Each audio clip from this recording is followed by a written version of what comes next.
I tell you, the Bradster's YouTube business is an absolute disgrace. Time after time, still grieving about my daughter's death and still on the search for my missing son, who has been missing for months.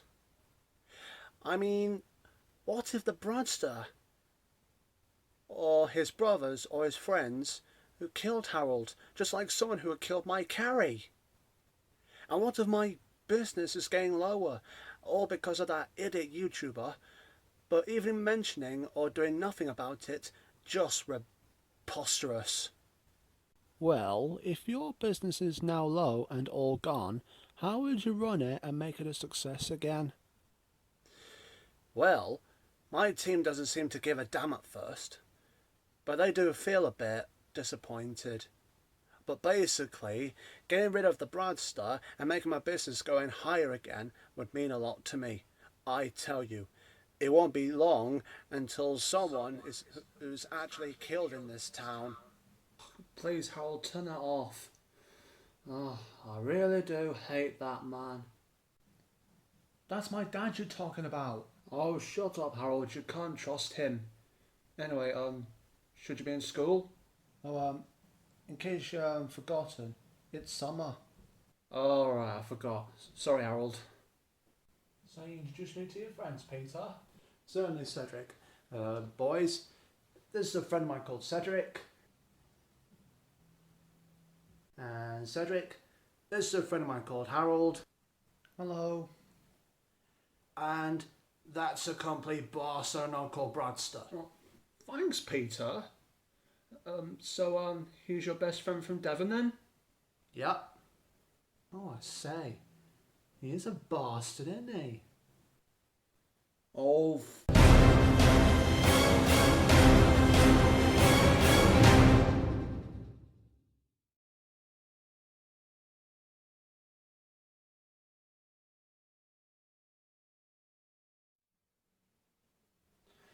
Brad, we don't normally break into people's houses, but we're collecting the jumble cells.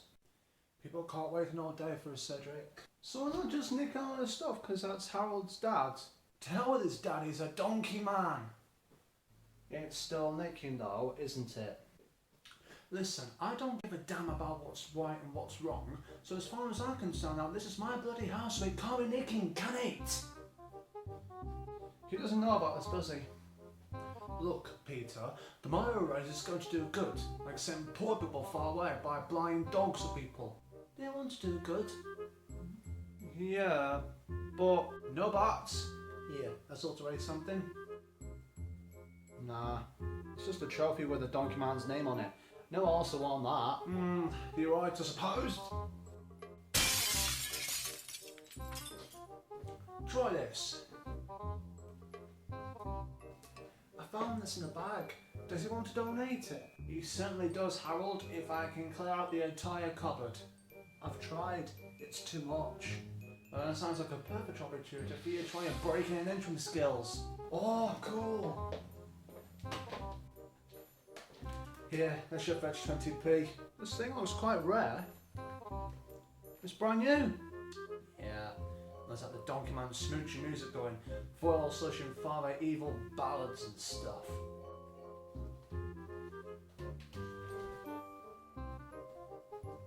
Now what? Right, there's a room of his, I'm in a valley from a house, so let's go and help Harold clear the cupboard, and then keep going. 15 minutes later. This is fun, Bradster, but I don't know how to hotwire a car. Well, keep trying, Harold. You're doing absolutely well. I thought you said we can go to a car boot sales, Bradster. But stealing someone's car? Is that even legal? This is, revenge, Cedric. That donkey man is paying his fee to be to take his car away from him because he doesn't love it anymore. A donkey man? Oh no.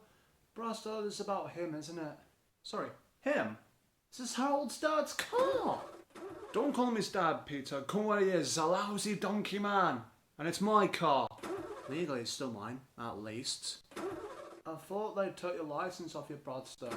Well, unfortunately, yes, they did take my license away, Peter, which is why Harold out there will be driving. But he's only 15 years old. We could have a go. Hey, you get to deserve a young driver certificate.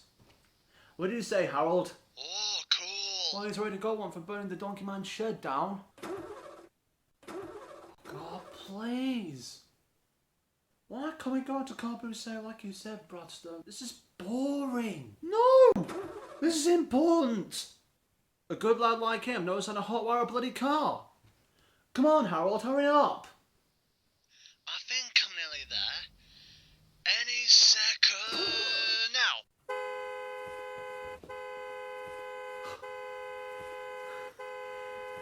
Good, Harold, good. Oh, not to worry. We need to get as fast as we can back to base. Well done, YouTuber boy. You really have done it. Well, I can say I would rather be on Diesel's side and not his. Just an absolute disgrace. Now listen, Cedric, why don't you shut your mouth and go to hell, you son of a...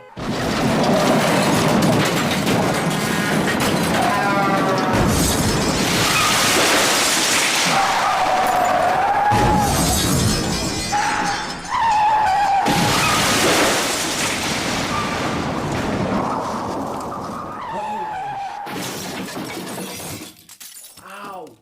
Oh, Jesus! Get an ambulance! What have I done? What the hell is this car doing?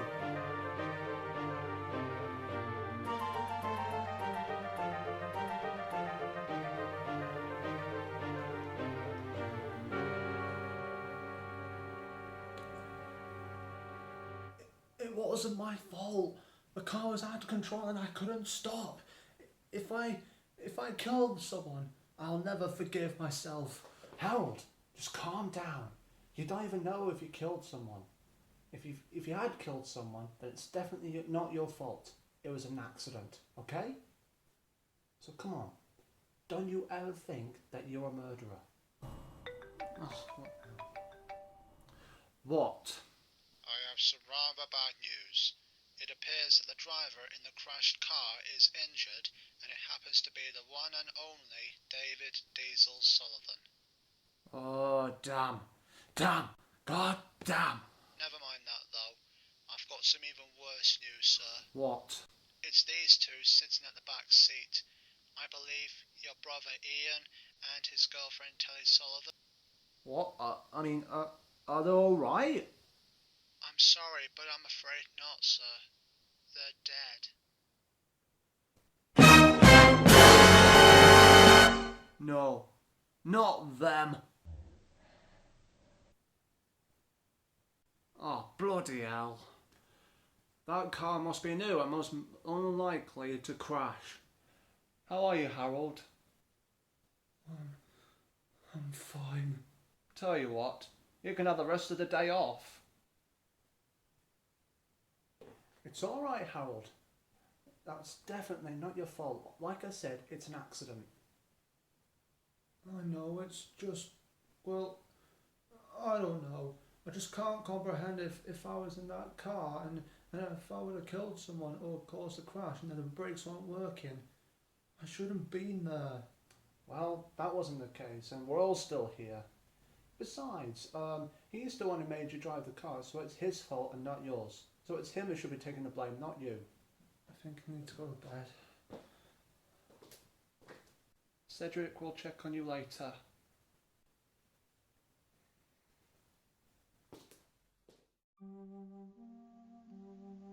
The future of the Bradster's Reputation could come to an end.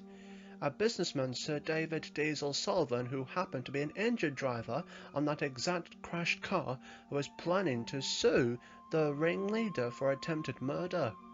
There have been some incidents, the last one resulting in the death of Ian Merleson and his girlfriend Terry Sullivan. Many are starting to question whether the Bradster's YouTube channel is still in good hands. What utter bollocks. It was an accident, and it happens.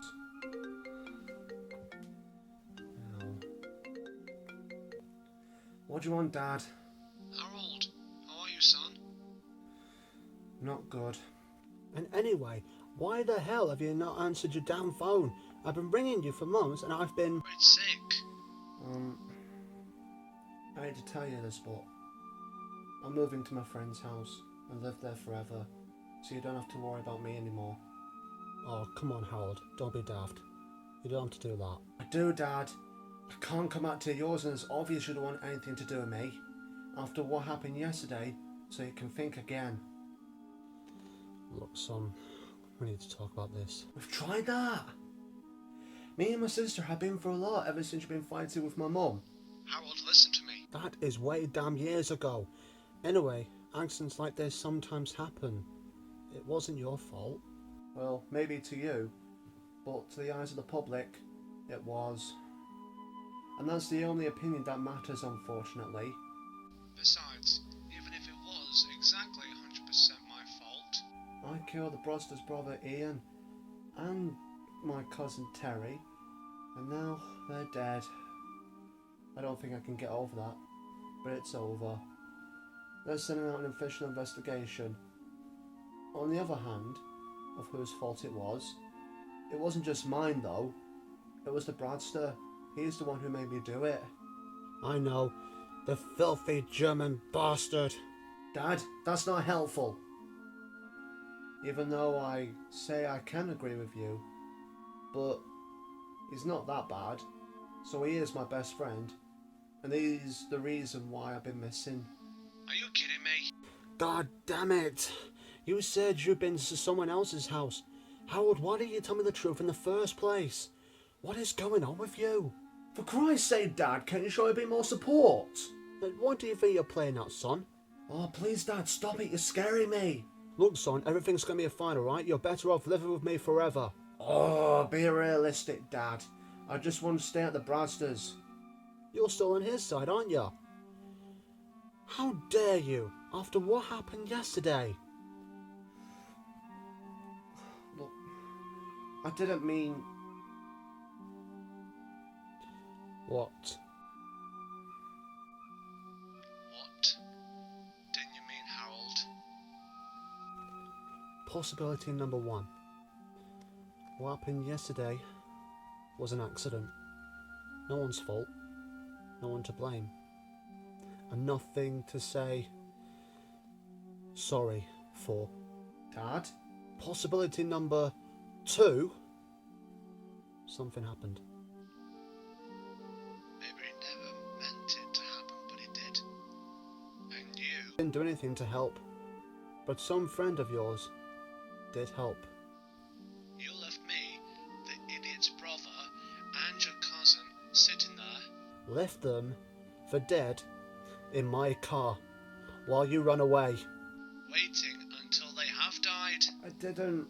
Or possibility number three. You did something to... Them. Yeah, something deliberate. Something of what it could have done to me. But I was lucky I was at the front seat. You could have killed me too. Dad! And now... That reminds you of Carrie, your sister, lying in your friend's house. Huh? And you can't get that picture out your head. Because I can see inside your head. I know what you're thinking and you feel. Dad, stop it! Stop it! Please, I don't want any more traumatic experience. Just like when you and Mum fight and argue, okay? Not again. What would you expect me to have said or do? Jump up and down with joy? No, but a bit of love, help and support will be nice. You're supposed to be my dad. You remember?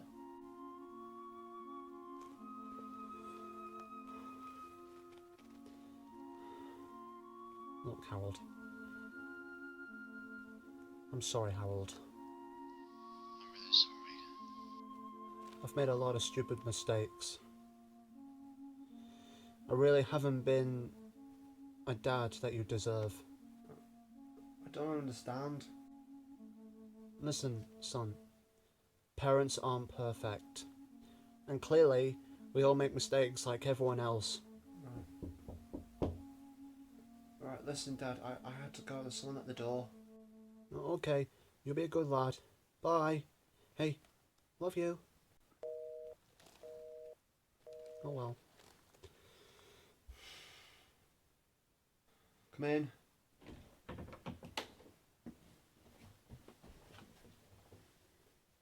Hello, Harold. Brad and Peter are off to the courtroom. Who are you talking to? Myself. You're not still blaming yourself after what happened yesterday, are you? I don't know. But I feel just kind of stupid. Why is this? Is that something to do with when you wrecked your dad's car or something? Look, are you sure you're alright, Harold? I'm fine. You don't look it. I said I'm fine, Cedric! Sorry. Oh, Harold, I know how you feel. You don't get it, do you, Cedric? It just gets me worried sick now that driving a car which is out of control and crashed into someone else's car could get me into big trouble. And it also worries me that this situation could leave me a loss of life. What if the car crash killed me too? What if I get into trouble with the police when they found out that I killed Ian and my cousin Terry? What if my dad had a go at me or the Bradster after what happened? And it's a good thing that Terry doesn't have a family to go home to. That would be terrible. And also, you don't even know what happened in the past. Someone killed the only person I ever loved. You know who I'm talking about. Oh yes, I'm talking about my beautiful sister, Carrie. Calm down, Harold. But you know what? I now know exactly what's going on with you. Yesterday's incident brought back some painful memories. And yes, I wasn't at the scene back then, and I'm very sorry to hear about your sister. And regardless, I now know exactly what's come over you. What do you mean? What's come over me? Well, people call it post-traumatic stress disorder, or PTSD. It's when someone who's had a very traumatic experience and then the memories stick with them. You've had 2 incidents with murder, and though they were years apart, and both were very life-threatening to you and everyone around you. The second incident brought up all those scary memories back in the day, and now understandably you are scared to death of anything related. Either cars, murder, or whatever. Understandably? Yes, it's okay to be afraid. Everyone is afraid of something. You've had a good reason to be afraid. But that doesn't matter. But what matters is that you're able to talk about it and try to overcome it. You know, I guess you're right. I've just been so silly lately. But you haven't been silly. Overcoming a traumatic event doesn't happen overnight. Memories just don't go away like that, good and bad. I wish bad memories would disappear. I wish I could just forget that I know I never will. You probably won't forget them, Harold. But you know what? You don't need to. You just need to accept them. Accept that it happened. It's in the past. So I just learn from it instead? Maybe in other situations, but definitely not this one. Neither incident was your fault. So you can't just blame yourself for something out of your control. I guess that makes sense. But I'm still worried though, and you should be too. Why? Because if the courts rule in my dad's favour, the Bradster could be booted out. Well, if that would have happened, they will have me to answer to. Look, Cedric, I'm very exhausted. I'm very tired. Can you leave me alone to have a lie down? Yes, of course, Harold. But if you need more advice, you'll know where I am, and remember what I said.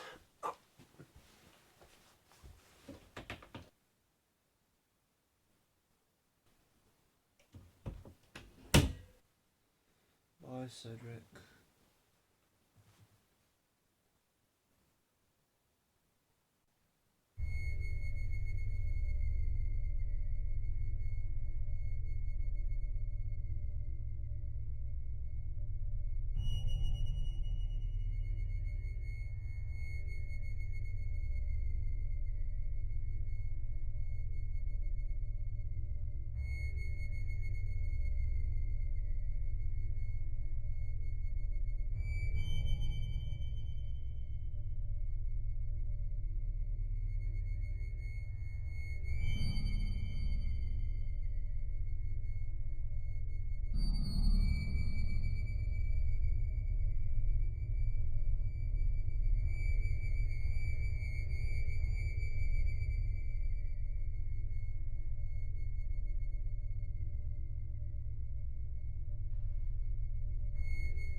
Well, looks like you've been found out. I'm getting out of there, and I'm gonna hand you over to the police. Oh no you don't. You ain't going anywhere. If you move, you will die. Do I make myself clear?